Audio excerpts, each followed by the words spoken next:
गौरांग जी नमस्कार। आपकी सर बताइए टिप्पणी क्या है, क्योंकि आज इतनी बड़ी गिरावट इतनी तेजी से अक्रॉस द बास्केट हम देख रहे हैं। क्या आपको लगता है कि ये थोड़ा और परेशान करेगी या फिर मोमेंटरी है, दूर हो जाएगी ये?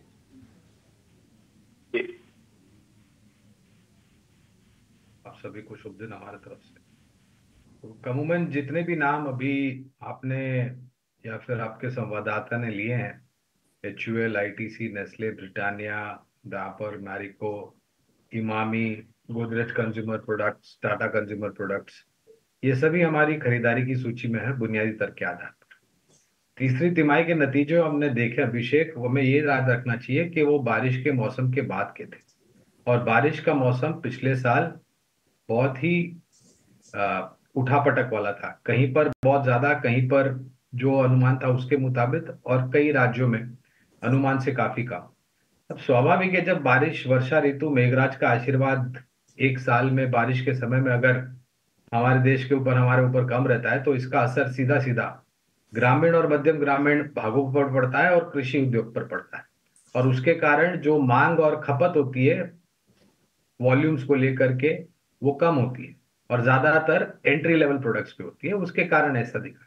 और अब ये कच्चे तेल में उबाल और पाम ऑयल भी पिछले हफ्ते, 2 हफ्ते के सर्वोच्च स्तर पर, तो ये थोड़ा बहुत परेशान कर सकता है छोटी अवधि में, इसमें कोई दो राय नहीं है।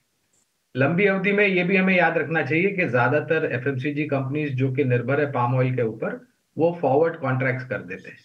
तो ये अगर हफ्ता, 1.5 हफ्ता, 2 महीना, 1 महीने का अगर उछाल आता है, तो इतना बड़ा असर मुनाफे के मार्जिन पर नहीं पड़ता है। हाँ, निरंतर अगर ये 2-3 महीने पाम ऑयल के दाम ऊपर रहे, तब जाकर के असर पड़ता है। और मैनेजमेंट की टिप्पणियां भी सुनना मेरे ख्याल से जरूरी होगा। तो हमें तो लग रहा है कि इस कमजोर भरे माहौल में अगर आपका नजरिया लंबी अवधि का है, तो चुनिंदा शेयर जो सूची आपके सामने रखी है वहां पर धीरे धीरे करे करके खरीदारी करें। और एक चीज हमें वो भी याद रखनी चाहिए अभिषेक, कि भारत खपत से चलने वाला देश था, है, और आने वाले सालों में भी रहेगा। गौरांग सर इसको ट्रैक करते ही होंगे पक्का। गौरांग सर, एक शेयर आपकी लिस्ट में है क्या, कवरेज लिस्ट में? रेनबो चिल्ड्रंस के नाम से हॉस्पिटल की पूरी एक चेन है, मुंबई के आसपास काफ़ी हॉस्पिटल हैं उनके। रेनबो हॉस्पिटल्स के नाम से होगा, एक बार ज़रा दिखाइए स्क्रीन पर। और ये शेयर 1100 प्लस का है, बहुत बढ़िया चल रहा है, पिछले 3-4 दिन से अच्छा चला है। हालांकि इस पर डेट है करीब 600 करोड़ रुपए का कंपनी पे, लेकिन फिर भी इसकी बैलेंस शीट्स वगैरह काफ़ी ठीक है। 2 मेजर बिजनेसेस पे है ये। बच्चों का सबसे बड़ी चेन रखता है बच्चों के हॉस्पिटल के तौर पर, और इसमें गायनों का भी काफ़ी काम है। सर आप इसको ट्रैक करते हैं, रेनबो चाइल्ड को, चिल्ड्रंस को एक्चुअली?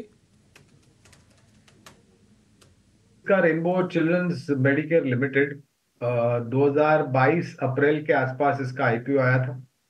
फ्लोर प्राइस इसका था करीबन 540-545 के आसपास, अगर मेरी याददाश्त सही है।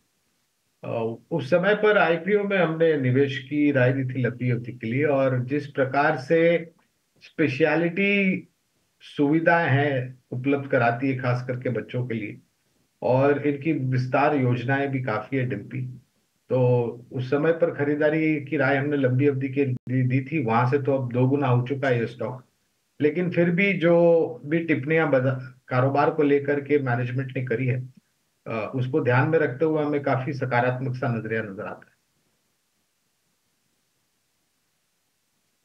बने रहे ना, कुल मिला के मैं आपकी बात से ये मतलब निकाल सकता हूँ ना कि ट्रेलिंग स्टॉप लॉस लगा के बने रहे रेनबो वाले। डिम्पी जी, बुनियादी तर्क के आधार पर स्टॉप लॉस नाम की चीज नहीं होती है। तो आप निश्चिंत होकर के बने रह सकते हैं अगर आपने लंबी अवधि के लिए निवेश किया हो। ठीक है, तो ये गौरांग सर से मैंने जानबूझ के इसलिए भी पूछा ताकि आपका थोड़ा हौसला बुलंद हो पाए। और देखिए इस तरह का जब रिटर्न मिलता है ना, तो कश्मकश ज़्यादा बढ़ जाती है। मैं फिर भी बता सकता हूँ क्योंकि मैंने डीलिंग रूम से निकला हुआ हूँ। आदमी को लॉस में ज़्यादा प्रॉब्लम नहीं होती है, कम कन्फ्यूजन होती है, उसके साथ उसकी उम्मीद और भावनाएं जुड़ी होती है। लेकिन प्रॉफिट जब हो जाता है और थोड़ा एक्स्ट्रा ऑर्डनरी प्रॉफिट हो जाए, तब उम्मीद और भावनाएं हट जाती हैं, तब उसका प्योर रिस्क बढ़ जाता है, तब वो ज़्यादा कंफ्यूज नज़र आता है। अगर नहीं हो तो एक बार आप ज़रा डीलिंग रूम में जाइए, जिनके पास अच्छे अच्छे प्रॉफिट्स हैं, एक बार उनसे ज़रा बात कीजिए। अगर सुलझे होंगे तो अलग बात है, अगर सुलझे हुए नहीं है, जैकपॉट टाइप लग गया प्रॉफिट, तो फिर आप उनसे पूछिएगा उनके कन्फ्यूजन का लेवल्स क्या होता है। इंडस टावर्स में ब्लॉक डील के जरिए अपनी हिस्सेदारी बेच सकती है और जो हिस्सेदारी है वो मोबिल वेस्ट के जरिए है इंडस टावर में वोडाफोन पीएलसी की 3.2% स्टेक है मोबिल वेस्ट की और करीब करीब 8.5 करोड़ शेयर है। 210 से 220 रुपए के बीच में ये डील हो सकती है। उसका सीधा सीधा असर आप देख सकते हैं, 5% नीचे फिलहाल ये शेयर कारोबार कर रहा है इंडस टावर का। गौरांग सर, एक बार इंडस टावर पर व्यू दीजिए सर। 236 रुपए पर फिलहाल है, 5% के आसपास से गिरावट है। करना क्या चाहिए इसमें? अभिषेक, इस पर भी काफी लंबे समय से हमारी खरीदारी की राय रही है, लेकिन दिक्कत ये बात है कि नतीजों पे कम और खबरों पर ज्यादा चलता है ये। आज क्योंकि ज्यादातर ब्रॉडर मार्केट्स पे हमने नीचे के तरफ के दायरे देखे हैं, इस स्टॉक पे भी थोड़ी बहुत गिरावट आ रही है और ये जो खबर आई है उसके चलते भी थोड़ी बहुत ऊपर की जो स्तर थे वहां से नीचे लुढ़कता हुआ दिखा है। तो लंबी अवधि का नजरिया है आपका इंडस टावर में, तो फिर आप बने रह सकते हैं। लेकिन एक बात स्पष्ट रूप से कहना चाहूंगा अभिषेक, जो मैंने पिछले हफ्ते भी करी थी, कल भी सोमवार प्रातःकाल हम ओपनिंग शो में जुड़े थे आपसे, बाजार में उठापटक बहुत हावी हो सकती है आने वाले दिनों में। ठीक है, इंडस टावर को लेकर ये व्यू। इसको जरूर ट्रैक करते होंगे सर। मैग्मा फिनकॉर्प से बदल के कंपनी बनी थी पूनावाला फिनकॉर्प। सर आपको याद होगा गौरांग सर, जरा आप इसको ट्रैक करते हैं क्या? अगर ट्रैक करते हैं तो एक कमेंट आपका चाहिए। मैं थोड़ा ढूंढ ढूंढ के शेयर इसलिए पूछ रहा हूँ क्योंकि जहाँ पर भी मेरे को कुछ भी एक्स्ट्रॉर्डनरी दिख रहा है ना, वॉल्यूम, प्राइस, ब्रेकआउट, ब्रेकडाउन, वो सब मैं आपसे पता कर लेता हूँ। दिव्य, बिल्कुल याद है ये कंपनी का नाम क्या हुआ करता था और फिर क्या हुआ था और किस तरीके से बदलाव हुआ और नाम में भी बदलाव हुआ।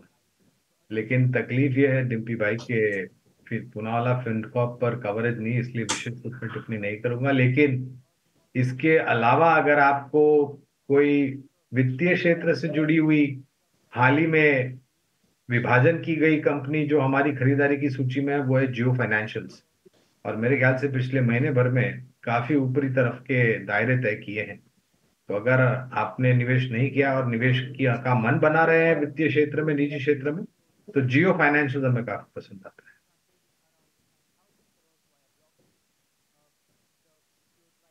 तो गौरांग सर ने आपको पूनावाला फिनकॉर्प दिखा दिया। गौरांग सर, आप सिट टाइट, कुर्सी को थोड़ा टाइट रख के बैठिएगा आराम से। मैं ना कुछ तस्वीरें आपको दिखा रहा हूँ और मेरे को याद है आज से करीब 12 या नहीं, उससे भी थोड़ा ज़्यादा टाइम हो गया होगा, 14-15 साल पहले एक कवि सम्मेलन हुआ था। आप थे उसमें, आपने कविता सुनाई थी होली पर। मैं उस चैनल का भी नाम नहीं लूँगा, लेकिन पहले उस चैनल में आप आए थे एक बार, तो मैंने आपको इनवाइट ही किया। मैंने इनवाइट किया था, साथ में आपके 2 सहयोगी और भी हुआ करते थे। ये तस्वीरें मैं आपको दिखा रहा हूँ ना, ये बाज़ार की रंगत से थोड़ी अलग वाली रंगत है। इसमें बहुत सारे कलर है, इसमें सिर्फ ग्रीन और रेड नहीं है। और ये जो आप तस्वीरें देख पा रहे हैं, बरसाने की लठमार होली है। असल में होली बहुत ही धूमधाम से और कई दिन पहले से ही इस ब्रज क्षेत्र में मनाई जाती है। मथुरा, वृंदावन, बरसाना, ये सारी की सारी वो जगह हैं जहाँ पे होली पारंपरिक तौर पे मनाई जाती है। इसकी तस्वीरें देख लेंगे तो आपको गजब का अनुभव होगा और इसमें आध्यात्मिक अनुभव भी ज़्यादा छुपा हुआ, उसके बारे में शब्द नहीं होते बोलने के लिए, लेकिन आप सिर्फ ये रंगों से ही समझ लीजिए। गौरांग सर, अभी आप बार बार रिकमेंडेशन देते हैं, कोई रिकमेंडेशन नहीं चाहिए अब आपसे। अब आप फ्री हो, 3:30 बजे तक कोई रिकमेंडेशन नहीं, लेकिन एक शेयर चाहिए आपसे। शेयर मतलब शेयर वाला, शेर व शायरी वाला, ये दूसरे वाला शेयर नहीं। हम तस्वीरों को वाइड कर देते हैं, हम सब पीछे छुप जाते हैं। आप शेर सुनाएंगे, सामने तस्वीरें चलेंगी। थोड़ा सा म्यूजिक अगर बैकग्राउंड वाला भी दिखा सकते हैं, सुनवा सकते हैं, तो प्रोड्यूसर साहब, पीसीआर, इरशाद सर, बोल दिया हमने। गौरांग सर शुरू कर रहे हैं। विंडो में फुल स्क्रीन पे ये दिखाइए तस्वीरें, हल्का सा म्यूजिक लगा दीजिए। गौरांग सर। डिप्टी जी, आपकी याददाश्त की दाद देनी पड़ेगी। लगता है आपने बादाम बहुत बखूबी खाए हैं। और मुझे भी वो दिन याद है जब, और अक्सर होली के समय पर ऐसे होता है, और ब्रिज वृंदावन की होली, लठमार होली, मेरे ख्याल से वो दृश्य अपने आप देखने में ही दिल को बहुत आनंद आता है। तो शेयर मार्केट का शेयर नहीं, आपने इरशाद कहा है तो मुलाहिजा फरमाइए। अर्ज किया है कि जिंदगी से बड़ी सजा ही नहीं, अर्ज किया है जिंदगी से बड़ी सजा ही नहीं, और क्या जुर्म है पता ही नहीं, इतने हिस्सों में बट गया हूं मैं, कि मेरे हिस्से में कुछ बचा ही नहीं। शानदार, वाह सर, वाह वाह, वाह। अब मैं सर धीरे धीरे करके वाह वाह आपके पास आएंगे। आप ऐसे समझिएगा ये 2G और 3G वाले वाह वाह हैं जो 5G होके आपके पास आ रहे हैं। बहुत ही शानदार, बेहतरीन। गुरांग सर ने जैसे कहा ना कि मुलाहिजा फरमाइए, तो मुझे आपको याद है कि वो एक बब्बर शेर आता है एफएम स्टेशन, किसी एफएम स्टेशन पे, मुझे उसी की याद आ गई।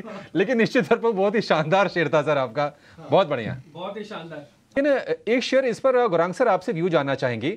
तमाम ऐसे लोग हैं जिनके जहन में ये सवाल उठ रहे हैं कि क्या पेटीएम का जो दी वर्स्ट है, क्या वो ओवर हो गया है? 350 रुपए से शेयर घूमा और लगातार चलते चलते अभी 400 रुपए के ऊपर जाकर सस्टेन कर रहा है। कल हमारे साथ कुछ एक्सपर्ट्स थे, उन्होंने तो बाकायदा इसको रेकमेंड भी किया लॉन्ग टर्म के लिए। पेटीएम पर क्या आपका भी कन्विक्शन है? Paytm minus Paytm payments bank, क्या आप चीजें ठीक ठाक दिख रही हैं? है अभिषेक भाई, लेकिन वो बिकवाली की तरफ है। मैं मायूस कर रहा हूँ, आपको क्षमा चाहता हूँ इसके लिए, लेकिन हमारी कवरेज की राय थी यहाँ पर पिछले साल अक्टूबर के आसपास, नवंबर के आसपास, जब ये 850 900 के स्तर पर था, तभी हमने हमारी जो खरीदारी की राय थी उसको तब्दील बदल करके बिकवाली की राय दी थी। और फिर ये कांड मेरे ख्याल से कुछ 1.5 महीने पहले हमारे सामने आया, जिस तरीके से पाबंद किया गया इस कंपनी को, और फिर विभाजन हुआ पेटीएम बैंक का, यूपीआई का, वगैरह वगैरह। तो हमें तो आज की तारीख में भी हमारी बिकवाली की राय है। हमें नहीं लग रहा है कि इस स्तर पे भी कोई खरीदारी की आपको सोच रखनी चाहिए।